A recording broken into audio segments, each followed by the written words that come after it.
Hello welcome back to Janna's recipes. ഇന്നത്തെ വീഡിയോയിൽ ഇഫ്താർ ടൈമിലും അല്ലെങ്കിൽ നല്ല ചൂട് സമയത്തൊക്കെ അടിപൊളി ടേസ്റ്റിൽ കഴിക്കാൻ പറ്റിയിട്ടുള്ള സാലഡ് റെസിപ്പി ആയിട്ടാണ് വന്നിട്ടുള്ളത്. നല്ല ക്രീമി ആയിട്ടുള്ള ഒരു ഫ്രൂട്ട് സാലഡാണ്. അപ്പോൾ നമുക്കിത് എങ്ങനെയാണ് ഉണ്ടാക്കുന്നതെന്ന് നോക്കാം.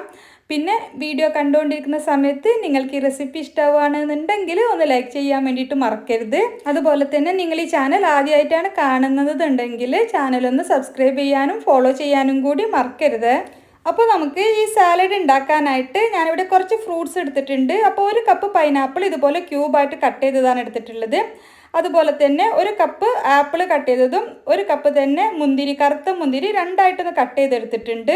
ഇനി ഇതിലേക്ക് ചേർക്കുന്നത് അത്തിപ്പഴമാണ്. 3 അത്തിപ്പഴം എടുത്തിട്ട് ഇതുപോലെ ഒന്ന് കട്ട് ചെയ്തെടുത്തിട്ടുണ്ട്, അതുകൂടി ചേർത്തിട്ടുണ്ട്. ഇനി ഇതിലേക്ക് കുറച്ച് റോസ്റ്റ് ചെയ്തിട്ടുള്ള അണ്ടിപ്പരിപ്പ് കൂടി ചേർക്കുന്നുണ്ട്. അത് ഒരു 3 ടേബിൾ സ്പൂണോളം ചേർത്തിട്ടുണ്ട്. ഇനി നമുക്ക് ഇതിലേക്ക് ഡ്രസ്സിങ്ങിനായിട്ട് ഞാനൊരു 3 ടേബിൾ സ്പൂൺ മയനൈസ് എടുത്തിട്ടുണ്ട്. അതിൻ്റെ കൂടെ പിന്നെ ചേർക്കുന്നത് ഫ്രഷ് ക്രീമാണ്. അപ്പോൾ 2 ടേബിൾ സ്പൂൺ ഫ്രഷ് ക്രീം കൂടി ഇതിൻ്റെ കൂടെ ചേർത്ത് കൊടുക്കാം. ഇനി നമുക്ക് ടേസ്റ്റൊക്കെ ഒന്ന് ബാലൻസ് ചെയ്യാൻ വേണ്ടിയിട്ട് ഞാൻ 1 ടേബിൾ സ്പൂൺ തേന് കൂടി ചേർത്തിട്ടുണ്ട്. ഇനി ഇതിലേക്ക് ഒരു 1/2 ടീസ്പൂണോളം കുരുമുളക് പൊടി ചേർക്കുന്നുണ്ട്. നമ്മളുടെ എരിവിനനുസരിച്ച് ചേർത്ത് കൊടുക്കാം.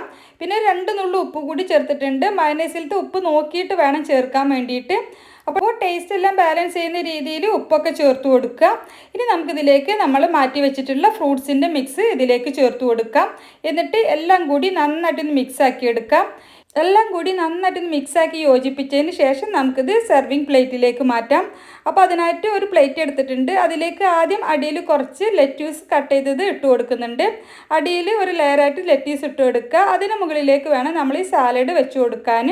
അപ്പോൾ ലെറ്റ്യൂസ് നന്നായിട്ട് ലെവൽ ചെയ്ത് വെച്ച് കൊടുത്തതിന് ശേഷം നമുക്കതിന് മുകളിലേക്ക് സാലഡ് ഇട്ട് കൊടുക്കാം. പിന്നെ ഈ സാലഡ് കുറച്ച് സമയം ഒരു അരമണിക്കൂറെങ്കിലും തണുപ്പിച്ചിട്ട് കഴിക്കുകയാണെന്നുണ്ടെങ്കിലാണ് കൂടുതൽ ടേസ്റ്റ് ആയിട്ട് തോന്നുന്നത്. നമ്മളിതിലേക്ക് മയനൈസും അതുപോലെ ഫ്രഷ് ക്രീമും ഒക്കെ ചേർത്തത് കൊണ്ട് നല്ല ക്രീമി ആയിട്ടാണ് ഈ സാലഡ് ഉണ്ടാവുക.